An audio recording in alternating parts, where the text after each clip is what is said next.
Jadi ada kehidupan setelah kematian. Yang dimaksud mati, wafat, maut, meninggal itu adalah meninggalkan dunia. Jadi berpisah kehidupan kita di dunia, memasuki kehidupan baru di alam kubur. Jadi di alam kubur itu bukan diam begitu saja, ada hidup lagi. Ya. Wafat itu maksudnya meninggalkan dunia. Nah, kematian itu gerbang pemisah dunia. Rohnya tercabut, selesai, dunianya selesai. Jadi yang dimaksud meninggal itu meninggalkan dunia, membebaskan kita dari kehidupan dunia, selesai dunianya. Seperti di dunia ada kehidupan kan alam dunia. Kubur pun disebut alam, ada kehidupan di dalamnya. Cuma hidupnya bagaimana? Ya, seperti antum di dunia ini kalau ingin sukses, ingin bahagia, berbekal, bekerja, beraktivitas. Nah di alam kubur pun itu ada asbabnya. Mesti berbekal juga. Apa di antara bekalnya? Saya ingin motivasikan dulu. Ada orang begitu gembiranya mendapatkan limpahan dari hasil berbekalnya saat di dunia. Yastabshiruna. Nah, billadzina lam yalhaqu bihim min khalfihim alla khaufun alaihim walahum yahzanun. Kalau mereka mampu, yastabshir bukan basyara. Ada basyara, ada istabsyara. Beda. Kalau basyara, orangnya masih hidup. Minta disampaikan pada yang lain yang hidup.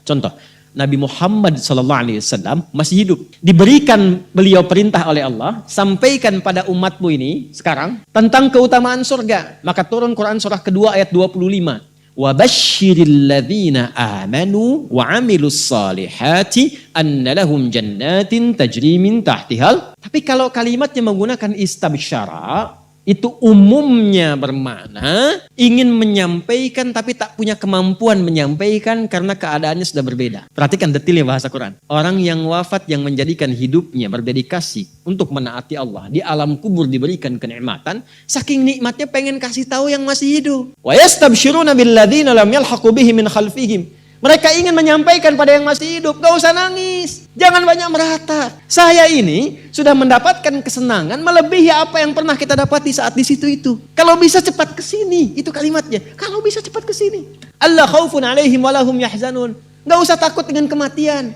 Jangan banyak nangisi saya, jangan banyak meratapi saya. Itu kalimatnya. Dan di antara mereka ada yang Allah jaga sampai ke jasad-jasadnya. Saya bersaksi demi Allah, Anda boleh catat kalimat ini.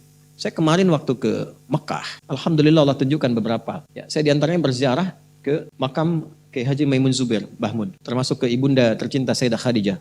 Ya, Sayyidah Khadijah radhiyallahu taala anha. Ini ya enggak apa-apa disebarkan juga karena memang saya mengalami dan saya menyampaikan. Saya begitu melewati pemakaman-pemakaman, lalu di makamnya Mbah Mun itu, kemudian kita di situ berdoa kebaikan. Ya kan adab kita kalau sama ulama nggak mungkin minta ampunan. Adabnya kan tambahkan kemuliaan, tambahkan cahaya, itu kan? Dan telah selesai kan? Baik, itu bau harum yang saya dapati. Wangi. Supaya saya tanya teman-teman, antum pakai parfum apa? Nggak ada. Wangi makamnya. Ya. Dan saya datang ke situ itu di waktu yang memang dilarang berkunjung pada zuhur. Kunjungan itu ba'da subuh dengan ba'da asar. Baru ada orang berkunjung. Dia tahu kalau ngasih minyak wangi ke situ itu nggak mungkin lah. Walaupun ada tuh kena panas selesai gitu. Ini waktunya datang ke situ ditolak. Kata bukan waktu kunjungan. Terus saya sampaikan ada ini saudara kami meninggal ayahnya di sini dan dimakamkan di sini. Saya ingin berziarah. Nah kita pakai jubah, pakai sorban putih itu biasanya kalau di sana imam. Singkatnya diperkenankan masuk. Ya, cuma saya berempat itu. Ya, saya dua pendamping dua, kemudian satu sahabat kami Pak Mukhlis Hashim. Ayahnya Ustadz Hashim Yahya. Orang baik, orang saleh, tinggal 30 tahun di Mekah. Ya, jadi Ustadz dai, wafat punya 3 permintaan. Wafat hari Jumat. Ya. Kemudian juga bisa menyempurnakan Ramadan dan disalatkan di Masjidil Haram. Alhamdulillah ya terkabul, 2 terkabul. Yang 1 diselesaikan Ramadan sampai ke Syawal dulu. Ya, jadi disalatkan di Masjidil Haram. Tadinya nggak bisa dimakamkan di Ma'la. Yang ketiga minta di Ma'la. Tadinya nggak bisa dimakamkan di Ma'la. Yang ada tertulis di pekuburan Raya. Tapi last minute yang terakhir masuk Masjidil Haram tiba-tiba bisa di Ma'la. Maka ketika dimakamkan di Ma'la, kami datang ke sana, kami berziarah. Nah itu Masya Allah, kemuliaan itu luar biasa. Ya belum yang tampak-tampak sekarang kok bisa guru ngaji, gak pernah ketahuan orang makamnya utuh 20 tahun, 15 tahun. Jasadnya utuh, makam utuh biasa, jasad utuh, coba terangkan. Gigi masih ada, kulit masih ada, rambut sebagian masih ada. Utuh guru ngaji yang orang mungkin gak pada kenal, cuma keadaan di kampung, tapi dia meyakini ada kehidupan setelah kematian. Dan betapa banyak orang-orang terlihat hebat nuansa kehidupan dunianya, tapi maaf hanya ditemukan tulang belulang dalam alam kuburnya. Sekarang sudah banyak bisa kita akses, bisa kita lihat. Kalau sudah ditempatkan begitu belum sadar juga, dengan cara apa lagi Allah memberikan hidayah. Bahkan orang bikin sinetron hidayah dari alam kubur. Masya Allah. Dia ngajar ustaznya hidayat lagi. Nah karena itu gak boleh berleha-leha. Maka ini yang senang ini yang kalau nggak percaya, ikutin aja dulu. Nggak ada ruginya atau meninggal juga. Nggak ada ruginya kan? Atau meninggal juga. Dan kegiatan kita nggak berubah. Antum yang ke kampus juga. Cuman kita merubah caranya, kita niatkan karena Allah. Innamal a'malu niat, kan tetap ke kampus yang sama, belajar di tempat yang sama, ujian dengan soal yang sama, nggak ada ruginya. Yang meningkat apa? Kualitasnya, yang meningkat semangatnya. Meninggal juga sama-sama meninggal juga. Jadi kalau kita ikhtiarkan dari sekarang, tidak merubah keadaan dunia kita. Yang presiden tetap presiden, yang bupati tetap bupati, yang pebisnis tetap pebisnis. Nggak merubah keadaan kita. Lebih berkualitas dunianya, saat meninggal punya jaminan. Yang kasihan tuh yang nggak punya harapan. Nggak ada kehidupan setelah kubur, dunia nikmati. Terus ente setelah meninggal dunia kemana? Itu gimana nanti? Nggak punya harapan. Yang begitu jangan diikutin. Orang nggak punya harapan diikutin. Orang nggak jelas tuh jangan diikuti. Kita tuh punya dasar pengetahuan. Quran surah 17 ayat 36. Wala taqfu ma laysa laka bihi ilmun. Inna sam'a wal basara wal fu'ada kullu ulaika kana anhu mas'ula. Nah sekarang itu teman-teman kita punya harapan. Diterangkan dari sekarang. Makanya selama hidup kalau pengen seperti itu jangan main-main hidup dunianya. Maka turunlah surah At-Takatsur ayat kedua. Alhaakumut taka hatta zurtumul maqabir. Kalla. Jangan sampai lalai. Sudah masuk alam kubur baru sadar. Nanti kamu sadar. Jangan sampai menyesal saat masuk alam kubur. Maqabir itu jamak dari kubur. Hatta zurtumul maqabir. Baru nyadar setelah di kuburan. Wa as-saddaqu aku minas solihin. Ya. Kalau Rabbir ji'un ya Allah pengen balik lagi. Saya pengen merubah amalan saya. Telat Joni. Dengan? Malaikat kan santai aja kan. Telat. Gak bisa balik lagi. Nah apa yang melalaikan seseorang. Sampai kemudian baru sadar di alam kubur. Di antaranya apa? Alhaakumut. Nah, terlalu tertambat hatinya dengan dunia. Harta. Nggak dilarang memperbanyak harta. Silahkan, banyakin. Tapi untuk apa? Fisabilillah. Taati Allah dengan harta itu. Maaf. Jangan kebayang kalau fisabilillah itu untuk infak saja. Cari kotak masjid. Ya, setanah kusir. Nggak begitu. Kan ada konsepnya. Ini untuk yang di keluarga.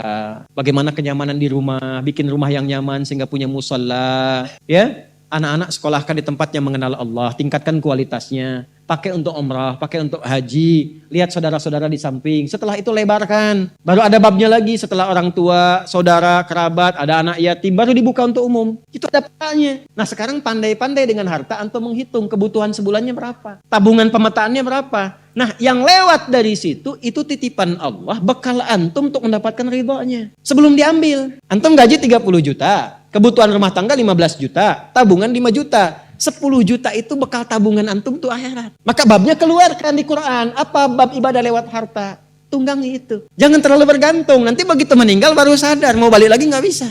Antum sekarang punya kedudukan. Satu saat hilang kedudukan itu. Pelajari bab tentang fikih kedudukan. Bagaimana menaati Allah lewat kedudukan. Bikin kebijakan yang baik. Sebelum meninggal. Antum lagi belajar sekarang. Taati Allah lewat ilmu. Bagaimana cara belajar yang benar sebelum meninggal. Bahkan ada orang meninggal sebelum wisuda. Saya punya adik murid. Ngaji juga dengan kami itu. Saat di Libya, di Tripoli. Itu saat masuk belum hafal Quran. Harapannya pengen hafal Quran. Minimal 2 tahun saat di sana. Saya masih ingat orangnya tuh Masya Allah. Baik, banyak senyum. Ya, saya buka lah namanya itu ya, untuk diikuti. Ahmad Rashidi namanya. Masya Allah. Ya, itu baik, gak pernah cari konflik macam-macam. Tenang, taat Al-Quran aja. Di sana itu kan tiap 2 tahun kalau lulus ujian, itu boleh pulang untuk nengok keluarga. Itu beliau itu pulang ngasih hadiah ke keluarganya dengan hafalan Quran yang telah dituntaskan selama 2 tahun di sana. Begitu pulang orang menyebutnya dengan berita, kita nangis semua tuh. Dengan beritanya kecelakaan, naik motor, nabrak truk, meninggal. Tapi yang Anda ingin saya tekankan pada kita semua, bahkan sebelum wisuda formal di kampusnya dia dapati, Allah memberikan wisuda dan menghormatinya dalam keadaan sebagai penghafal Al-Quran. Allah lebih menyenanginya memberikan mahkota saat kembali untuk diviralkan ke alam seluruhnya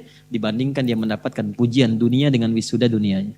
Bahkan ada orang yang sebelum khatamnya itu, sebelum selesai kuliahnya bisa jadi meninggal. Tapi yang terbaik apa? Pernah gak berpikir, Anda ini yang kuliah 4 tahun kan lama durasinya. Menghafal Quran itu kalau santai, itu 2 tahun teman-teman. Kemarin ada yang ikut program santai menghafal Quran. Hafal Quran 193 hari. Usianya 56 tahun. 193 hari santai. 21 tahun. Yang 56 tahun tuh hafal Quran 21 hari. Rekor kemarin. Ya. Itu Masya Allah santai bisa hafal. Kenapa Anda ini yang belajar sekarang di kampus-kampus. Ya 4 tahun S1, 2 tahun S2, 2 tahun S3. Kenapa nggak dipakai sekalian juga menghafal Quran? Berangkat 1 ayat, pulang 1 ayat. Itu begitu di wisuda Anda hafal 30 juz. Anak ibu 6 tahun di SD itu lama sekali. Kenapa nggak diisikan Quran setiap hari? Lulus 30 juz. Dan kalau Anda meninggal jadi tabungan. Inilah hatta zurtumul makabir. Jangan bangga mengumpul-ngumpulkan. Takasur itu gemar mengumpul-ngumpulkan. Ngoleksi, ngitung-ngitung. Maaf ya, nanti ngitung-ngitungnya di Al-Adiyat. Kita lihat nanti. Yang pertama, ada motivasi hidup yang mengumpulkan kekayaan dunia saja. Alhaakumut takasur. Ngumpulkan nilai, ngumpulkan gelar, ngumpulkan ijazah. Orang ustadz ngajar ngumpulkan jamaah, cuman pengen jamaahnya banyak, cuman pengen terkumpul popularitas, sekarang mengumpulkan subscriber.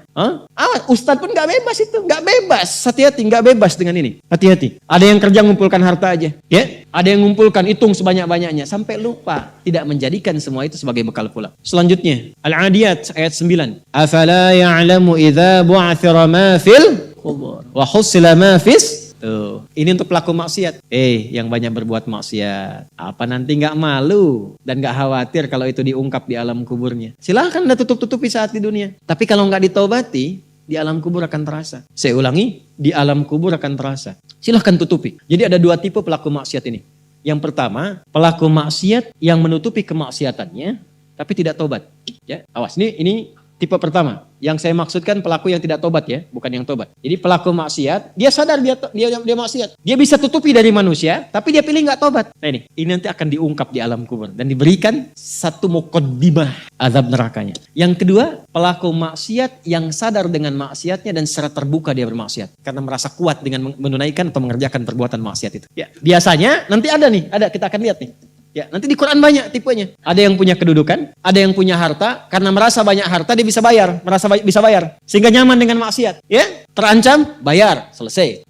Ada yang mau menyakiti, bayar, selesai. Ada yang mau protes, bayar, selesai. Dia merasa bisa bayar, itu ada. Dan tokoh tertingginya Qarun kan? Ya, tokoh tertinggi siapa? Qarun. Nanti ada ayat di Quran banyak sekali, banyak. Termasuk nanti fase Madinah, ya. Di Ali Imran tuh banyak sekali. Yang kedua yang punya kedudukan, ya. Contoh tertingginya Firaun. Dia merasa punya kedudukan, merasa punya segalanya. Setelah itu dia tampakkan kemungkaran, berbuat maksiat karena merasa bahwa tidak akan ada yang bisa menghalangi dengan kedudukan itu. Ya, tolong jangan dipotong videonya ya, karena ini musim-musim nanti mau pemilu, mau macam-macam tuh ya.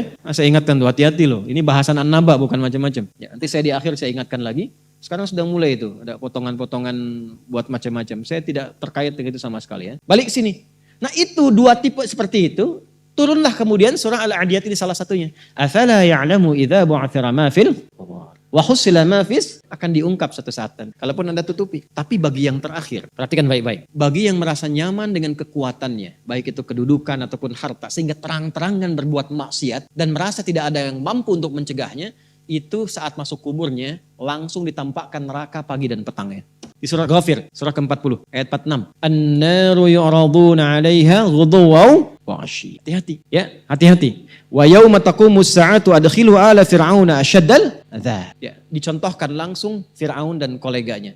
Kolega Firaun itu ada beberapa jenis. Satu, pemodalnya, pengusaha yang zalim. Itu namanya Qarun. Jadi biasanya kalau ada penguasa zalim di backing oleh pengusaha gelap misalnya. Itu sudah komplit tuh keburukannya. Ya. Nah ini dikisahkannya dengan Qarun, yang pengusaha gelapnya. Kemudian ada pemikir yang menyimpangnya. Ya. Pemikir yang menyimpang. Jadi ada intelektual yang hanya menguatkan kebijakan-kebijakan buruk saja. Supaya ini jalan. Orientasinya dunia. Ya. Siapa? Haman. Sekaligus jenderalnya juga. Haman. Kisah Ba'lam berbeda nanti. Nah ini disebut dengan koleganya. Ala Firaun. Jadi biasanya, hati-hati. Fikihnya maksudnya begini. Kedudukan itu kalau sudah semakin tinggi. Kedudukan yang semakin tinggi. Maka di antara ujiannya adalah ada potensi-potensi yang mengajak pada penyimpangan. Dan dengan kedudukan itu, biasanya suka ada dorongan-dorongan menggunakan kedudukan untuk berbuat mungkar dan tampak kemungkaran itu. Yang paling bahaya kalau itu tidak banyak disadari sehingga merasa kuat untuk berbuat yang salah. Itu bahaya. Pun demikian, harta banyak itu potensi menghadirkan ujian, dan di antara ujian itu ada dorongan untuk menyimpang. Ya, bukan hanya ria, pamer, tidak. Tapi menggunakan harta dengan cara yang tidak benar. Nyogok, menghambat keburukan, bagus. Tapi mendatangkan kemaksiatan, buruk. Yang lain lagi apa? Ilmu bagus, tapi ditempatkan di tempat yang tidak bagus, bahaya. Nah orang-orang seperti ini menggunakan ilmunya untuk bermaksiat terang-terangan. Ya. Bahkan nanti ada yang menggunakan ilmunya untuk membela orang menyimpang. Ada. Ya. Di zaman Nabi itu ada bazar, zaman Nabi. Ya. Yang memang dibayar untuk apa? untuk menjegal dakwahnya Nabi dan untuk memberikan satu gambaran buruk, citra buruk tentang Nabi. Buka surah Ali Imran ayat 107, 108, 109, 110. Ya, sudah? Ada yastakhfuna minan nasi wa la yastakhfuna minallahi wa huwa ma'hum idh yubayyituna ma la yarda minal qaul. Jadi kerjaannya apa? Kerjaannya kumpul-kumpul. Mereka menganggap bahwa itu aman dari Allah ya untuk merendahkan Nabi. Mereka merasa punya pelindung ya. Awas, mereka punya pelindung. Ayat sebelumnya kan wala tujadil 'anil ladzina yahtanuna anfusahum. Itu kecaman kepada orang-orang pintar yang membela orang-orang yang suka menyoal. Jadi ada bazar yang kalau malam-malam suka kumpul, suka merumuskan bagaimana cara merendahkan Nabi, bagaimana cara merusak citra Nabi. Nah, setelah mereka tampil, itu dibela, di backing orang-orang pintar yang bahkan menguatkan tindakan mereka. Dan saking sayangnya di antara mereka ada yang mengaku muslim. Itulah yang masuk pada golongan Abdullah bin Ubay bin Salul yang munafik itu. Nah, kalau nggak disebutkan kapan kejadiannya, siapa orangnya, itu tandanya akan muncul lagi di kemudian hari keadaan-keadaan serupa dengan tokoh yang berbeda. Itu mesti hati-hati. Ya, nah itu orang-orang pintar yang mengaku muslim, ya bahkan yang non muslimnya itu diminta berpikir, ha antum haula'i, ya tuhibbunakum wa la yuhibbunakum. Hei, ha antum haula'i jadaltum anhum fil hayatid dunya. Engkau ini kenapa sih membela mereka dengan ilmumu? Maka apakah engkau bisa menggunakan ilmumu untuk mendebat Allah di hari kiamat nanti? Pertanggungjawabannya bagaimana? Yang pintar ditanya oleh Allah, yang kepintarannya dipakai untuk maksiat, itu akan dihisab oleh Allah. Ya kalau bahasa bebasnya begini, coba pakai lagi kepintaranmu itu untuk membela mereka di hadapanku. Hati-hati. Nah, apa yang terjadi pada orang seperti ini? Kalau dia tidak bertobat, makanya kalau ada kita doakan. Bukan sibuk mencela, bukan menutup peluang mereka untuk bertobat. Selama masih hidup, masih punya hak untuk saleh. Makanya jangan libatkan diri kita pada perdebatan yang tidak bermutu. Jangan rendahkan orang, walaupun dia pelaku maksiat. Minimal kita doakan. Tunjukkan jalan yang benar. Setelah itu abaikan. Itu ayat Qur'annya demikian. Quran surah keempat ayat 140. Ya, wa qad nazzala 'alaikum fil kitabi an idza sami'tum ayatillahi yukfaru biha wa yustahza'u biha fala taq'udu ma'ahum hatta yahudu fi haditsin ghairi innakum idzam mithluhum innallaha jami'ul munafiqina wal kafirina fi jahannam jami'a. Kalau ada orang usil, menyoal agama, mengolok-olok dan sebagainya, cukup tinggalkan, jangan banyak dikomeni, jangan banyak direndahkan, jangan banyak dicaci. Mencela yang sudah tercela itu buang-buang energi. Kalau mau doakan supaya sadar.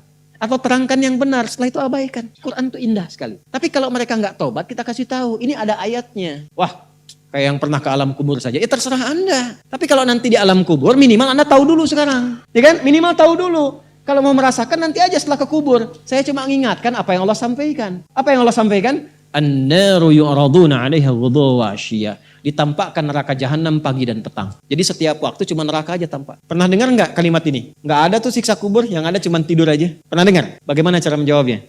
Gampang. Kalau ada yang mengatakan enggak ada siksa kubur, yang ada cuma tidur saja, maka tanyakan pada mereka, kira-kira kalau kamu tidur, ketemu kuntilanak botak, yang jeleknya naudzubillah, terus teriak-teriak di depan muka kamu, kamu pengen cepat bangun atau tidur terus? Biasanya kalau mimpi buruk bangun atau tidur terus? Bangun tuh karena takut atau tidak? Merasa tersiksa tidak? Maka tidak ada siksa yang paling pedih kecuali saat orang, berada di alam kuburnya tak bisa bangun lagi, ditampakkan neraka terus di alam kuburnya. Bukankah itu siksa? Jadi nggak usah bicara tentang man rabbuka man imamuka ma kita buka. Gampangnya ente kalau tidur mimpinya ketemu neraka jahanam terus dari pagi sampai terus dan nggak bisa bangun-bangun, tersiksa nggak? Nah itulah gambaran pertama yang disampaikan dalam Al-Quran. Jadi orang-orang yang maaf sekali gemar mengumpulkan hartanya untuk pamer saja, untuk mengoleksi dunia, tak pernah punya visi hidup untuk pulang, maka mesti hati-hati. Alhaakumut takatsur. Orang yang maksiat terbuka nggak mau sadar mesti hati-hati, ya karena cara pulangnya itu berbeda. Mobil warna merah, bukan di alam kubur di sini. Mobil warna merah, plat B2705 TBQ. Mobil warna merah B2705 TBQ. Pemiliknya mohon bisa mengabari panitia karena pesannya cuma dibacakan ini saja. Ya. Teruskan. Quran surah Al-Infitar ayat keempat. 3. Kan 8 ya semua ya. Wa idzal quburu bu'thirat. Al-Infitar ayat keempat. Apabila yang dikubur itu sudah terungkap, terbuka semua. Maksudnya selesai, terbelah. Ini kiamat. Jadi dikubur pun gak selamanya. Ya. Ada yang pengen abadi di alam kubur? Tidak, gak selamanya. Ya. Jadi kalau yang nikmat di alam kubur tadi, kan diberi kenikmatan ya. Kenikmatan pembuka. Itu cuma mukadimah aja Pak Bu. Insya Allah nanti kalau sudah masuk kubur, ya, insya Allah mudah-mudahan dimuliakan. Itu kalau dapat kemuliaan, itu cuma pembuka. Itu cuma pembuka saja. Mukadimah saja. Diberi kenikmatan melimpah, enak, istirahat, nyaman dan macam-macam, ya. Itu cuma pembuka aja.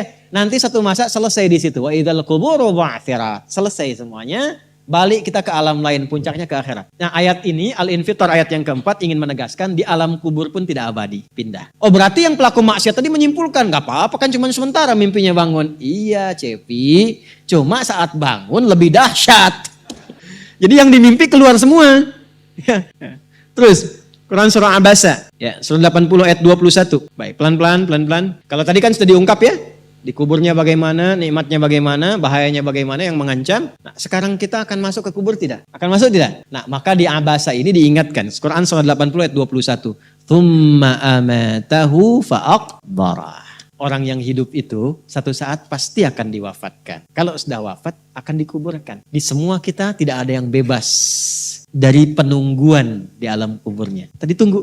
Ini CAQ semua kan calon alam kubur. Kita akan masuk nih. Jadi Allah sadarkan mumpung masih hidup dari dua kejadian tadi, ambil ibrahnya, siapkan diri kita karena kita nggak akan bisa menolak kematian. Kalau sudah wafat pasti dikubur. Teruskan dulu ya, kita agak cepat. Al-Mumtahanah ayat 13. Sudah? Ini nyambung semua ayatnya, indah sekali. Jadi kalau kita sudah sadar, ini resiko kebaikan, ini resiko keburukan, dan kita tahu akan wafat, akan dikuburkan, bagaimana cara persiapannya? Supaya nggak lalai tadi ya. Maka Al-Mumtahanah ayat ke-13. Ya ayyuhalladzina amanu, la tatawallaw qawman ghadiballahu alaihim. Qad ya'isu kama ya'isal kufaru min apa? Ashabil kubur. Maka jangan banyak bergaul dengan orang-orang yang menjauhkan kita dari ridha Allah Subhanahu wa taala. Cari teman yang baik sekarang. Pertama, maaf, bikin kebaikan di rumah tangga dulu. Itu kan teman hidup, ya. Awas, hati-hati. Kalau melihat istri kurang baik atau sebaliknya, jangan dihakimi, jangan difonisi. Justru Allah kirimkan antum itu untuk menebarkan kebaikan dan menyempurnakan kesemaan bersama. Jelas? Jadi sekarang yang dilakukan teman hidup dulu. Rubah jadi baik dulu. Anak-anak jadi baik dulu. Setelah itu cari tempat tinggal yang baik. Bergaul dengan orang baik. Antum yang kuliah cari teman yang baik. Antum yang kerja cari teman yang baik. Maaf. Kalau ada tawaran, kedudukan hartanya berlipat. Tapi menjauhkan Anda dari Allah, ingat ini. Tsumma amatahu fa'aqbarah. Ingat saat ditawari itu Anda meninggal. Dikubur. Dan ingat ancamannya. Ingat pasalnya tuh. Ya. Ingat suratnya, paham? Nah, karena itu masukkan ayatnya, jangan sekali-kali, menjadikan keadaan di sekitaran kita justru memperkuat datangnya ancaman Allah dan nestapa saat kembali ke alam kuburnya. Bahkan orang-orang yang tidak beriman pun, yang buruk pun, yang beriman tapi maksiat pun, itu sejatinya ketika temannya masuk ke kubur gak mau ikut-ikutan. Makanya disindir oleh Allah. Hei, kamu ini sadar gak sih? Orang yang mengajak kamu maksiat itu, lihat temannya meninggal pun, temannya wafat pun, dia gak pengen ikut. Kadang-kadang dia abaikan. Coba lihat, ya ada pimpinan misalnya, tingkat tertinggi. Lihat anak buah bawahnya misalnya, menjalankan tugas bahkan dari dia untuk berbuat salah, berbuat maksiat. Ya, apakah mengedarkan narkoba, atau misalnya membackingi kegiatan yang tidak baik. Lalu tiba-tiba dia wafat, apakah peduli atasannya? Tidak. Yang ada yang terjadi, jangan bawa-bawa atasan, padahal dia yang nyuruh. Terus Anda mau jadikan teman yang seperti itu? Dia pada kawannya saja nggak bertanggung jawab. Dengan imannya saja dia nggak peduli. Kalau dia dengan Allah saja nggak peduli, kenapa Anda dia jadikan teman? Dan kenapa Anda menjadikannya dia teman? Kalau bahasa anak sekarang tuh begini, Allah aja dia gituin, apalagi kamu. Ya kan? Ya, Nabi aja dia cuekin, apalagi kamu. Kan? Ini peringatan Quran, ini bukan dari saya. Ini peringatan Quran. Jangan sekali-kali, Anda dimanapun Anda berdinaskah, tugas formal, Anda berdagangkah, jangan berteman dengan orang menyimpang. Karena saat Anda susah pun yang akan peduli. Temannya aja yang sama-sama berbuat menyimpang, dia sisihkan, apalagi Anda. Paham? Teruskan. Quran surah ke-35 Fatir ayat 22. Wa ma yastawil ahya'u wal amwat. Innallaha yasma'u man yasha' wa ma anta bimusmi'in man fil qubur. Kalau Anda masih belum sadar juga, kata Allah, hei, kamu ini masih hidup, masih punya harapan, masih punya bekal. Kalau sudah meninggal, nggak sama keadaan orang hidup dengan wafat. Mumpung kamu masih hidup, karena kalau sudah meninggal, temanmu yang meninggal pun kamu nggak bisa dengar suaranya. Cuma saya yang tahu keadaan di alam kubur. Karena saya tahu, kata Allah, dan saya punya Rahman dan Rahim, dengan sayang saya sampaikan kepadamu. Karena sayang saya. Ibu maaf, kalau ada anak misalnya, ingin berbuat menyimpang, ibu cegah tidak? Kenapa? Karena ibu sayang. Karena itulah ibu saking sayangnya, maaf jangankan anak lahir, di dalam saat dikandung pun bukankah dijaga dari yang maksadat? Dijaga dari yang merusak. Ibu kalau sedang mengandung, mau nggak makan makanan yang kotor? Makanan yang merusak? Tidak kan? Kenapa? Karena sayang kepada bayi yang dikandung, janin yang terkandung. Di tempatnya pun disebut oleh Allah dengan rahim. Karena ada rahim, dijaga betul. Miring kanan susah, kiri susah, telungkup gak mungkin. Dijaga supaya apa? Supaya di dalamnya merasakan ketenangan. Karena apa? Karena ada tempat disebut dengan rahim. Nah Allah itu sifat rahim melekat kepadanya. Karena sayang dengan kita diingatkan. Bahasa bebasnya gini, karena saya sayang engkau dengan rahimku. Karena saya cinta kamu dengan rahmanku. Jangan sampai masuk kubur, kamu tersiksa, kamu nestapa. Karena beda antara hidup di dunia dengan kehidupan di kubur. Mumpung masih hidup, cari bekal. Karena engkau tak mampu mendengar apa yang terjadi dalam kubur. Jadi kalau tadi Allah sampaikan, jangan bergaul dengan yang begini, jangan terlena dengan yang seperti ini. Itu karena Allah sayang dengan kita. Itu saja. Jelas ya? Ya, jadi kalau nggak sayang, nggak akan mungkin diingatkan. Teruskan. Al-Hajj ayat ke-7. Yang ketujuhnya Al-Hajj ayat ke-7. Wa anna sa'ata atiyatun la raiba fi wa anna Allah yab'atsu man fil qubur. Tapi jangan khawatir, sekalipun engkau masuk ke alam kubur kata Allah, karena sayang aku pesankan berbekal dari sekarang. Di alam kubur aku penuhi nikmatku kepadamu. Tapi itu cuma sementara. Besok-besok selesai aku bangkitkan semua kalian, aku tepati janjiku untuk memberikan surga kepadamu. Karena itulah orang yang baru mau meninggal dalam sakaratul mautnya, kalau benar dia mengikuti apa yang Allah pesankan dari ayat-ayat tadi, maka Allah berikan pendahuluan sebelum masuk kubur. Ditampakkan bahkan surganya di hadapannya, dimasukkan dalam golongan hambanya, ditenangkan saat wafatnya. Ya ayyatuhan nafsul mutmainnah, irji'i ila rabbika radiyatan fadkhuli fi wadkhuli. Nah, jannahnya ditampakkan. Terakhir, At-Taubah ayat 84. Quran surah At-Taubah ayat 84. Kalau ada orang yang tidak peduli dengan peringatan ini. Ini 7 ayat nih, itu pesannya. Ini bukan ilmu ta'ati ya, untuk mengingatkan saja. Kadang kita sulit sih, tapi kalau antum ngambil jurusan yang sama, itu insya Allah mendapatkan kenikmatannya. Contoh begini misalnya, kenapa ada ayat di Quran itu jumlah bilangannya sama, serupa dengan lawannya. Malaikat disebutkan 88 kali, setan disebutkan 88 kali. Nah, lawan tugas malaikat itu setan. Malaikat membisikkan kebaikan, setan memprovokasi keburukan. Jumlahnya sama. Karena setiap hari pun kita nggak akan bebas dari 2 bisikan itu, baik atau buruk. Nah ini, kenapa ayat pengingat alam kubur dan kehidupan dunia 7 kali? Salah satu pesannya adalah karena kita 7 hari beraktivitas selama hidup di bumi itu. Maka diingatkan setiap hari. Maka setiap hari itu mesti ingat kematian. Sebelum tidur istighfar, siap nggak bekalnya, lihat temannya, selamat nggak keluarganya. Ya, maaf, izin maaf sekali, saya berulang kali minta maaf nih. Ya, berulang kali. Ada seorang suami saleh, istrinya salehah luar biasa. Satu kali suaminya karena kelelahan, bangunnya agak terlambat. Biasanya jam 3, ini setengah 4 bisa. Itu istrinya bangunkan sambil bersenandung. Pak, sayang, cepat bangun Pak. Perjalanan kita masih panjang, sedangkan ajal semakin mendekat. Sedangkan para musafir sudah punya banyak bekal di depan kita. Kita mesti nyusul mereka. Bangun Pak. Itu Masya Allah kalau pakai bahasa Arab indah sekali. Pak, ajal itu mendekat kepada kita. Sedangkan perjalanan masih panjang. Teman-teman kita sudah di depan, bekalnya banyak sekali. Maksudnya apa? Teman-teman kita sudah ada yang hafal Quran, sholatnya nggak putus, malamnya banyak tahajud, puasanya nggak putus, sunnahnya dikerjakan. Kita ini, ya Allah, mau bangun tidur aja susah ya Allah. Mau tahajud aja susah. Sementara ajal datang semakin dekat. Pak bangun Pak, bangun Pak. Takutnya kita meninggal malam ini. Kita nggak bisa menyusul teman-teman kita yang sudah di depan. Itu istri bangunkan suaminya. Ada lagi yang suami mau kerja dibisikin istrinya. Pak, jangan sampai cari yang haram ya. Papa nggak bawa apa-apapun ke rumah di hari ini. Kami keluarga akan sabar. Mama akan tenangkan pada keluarga supaya sabar. Tapi Pak, kami gak akan kuat merasakan sedetik pun di neraka jika Papa bawa yang haram ke rumah. Nah ini disebutkan pengingat itu 7 kali. Di 7 ayat berbeda untuk mengingatkan setiap hari ingat wafat. Setiap hari ingat pulang. Setiap hari kita akan mengalami suasana di alam kubur.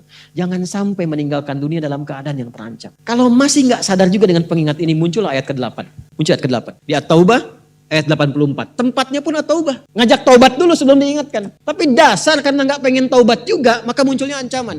Kalau ada yang masih nggak peduli, bahkan ada orang Islam yang masih bertahan dengan keburukannya, menampakkan ke orang lain dengan sifat nifaknya, maka turun ayatnya. Wala tusalli ala ahadim minhum mata abada. Wala taqum ala qabrih.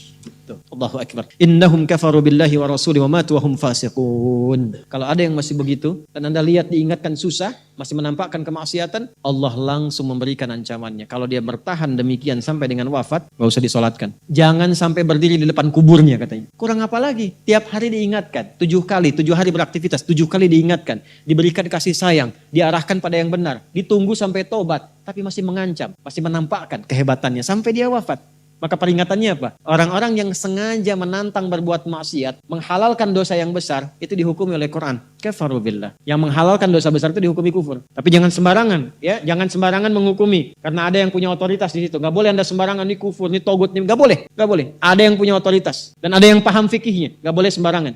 Hati-hati kalau ada aliran mengajak Anda, ini togut, Ini aja, bunuh aja, tembak aja, tinggalkan itu, tinggalkan. Karena ada yang punya otoritas untuk menentukan klasifikasi mana yang benar, mana yang salah, mana yang ini, mana yang begitu. Jangan sampai terbawa pada aliran demikian. Jelas ya? Baik. Tapi kalau ada yang nekat berbuat maksiat sampai wafat, kata Allah, Nabi pun sampai dilarang. Jadi ini ayat turun tentang Abdullah bin Ubay bin Salul, yang hidupnya mengaku muslim tapi banyak sekali menyakiti Nabi. Banyak berbuat maksiat, bahkan merencanakan pembunuhan kepada Nabi. Ditampakkan oleh Allah, begitu Nabi ingin menampakkan sisi kemanusiaan dengan menyolatkannya, turunlah ayat ini. Jangan disolatkan Muhammad, jangan disolatkan. Biarnya sama teman-temannya. Jadi biasanya orang munafik ketemu munafik lagi. Ketemu munafik lagi, hati-hati. Jangan sampai yang menyolatkan itu sama munafik, sama perbuat maksiat. Orang Islam dilarang yang beriman yang baik, bahkan wala takum ala qabri. Ke kuburnya pun jangan diantar, jangan berdiri di depannya. Jangan sampai terancam demikian. Karena itu kalaupun ada yang nampak ciri-cirinya, kita doakan supaya kembali ke jalan yang benar. Kita tunjukkan kebaikan dengan lemah lembut supaya dengan itu sadar dan menjadi bagian dari orang-orang beriman yang mendapatkan ridha Allah Subhanahu wa taala.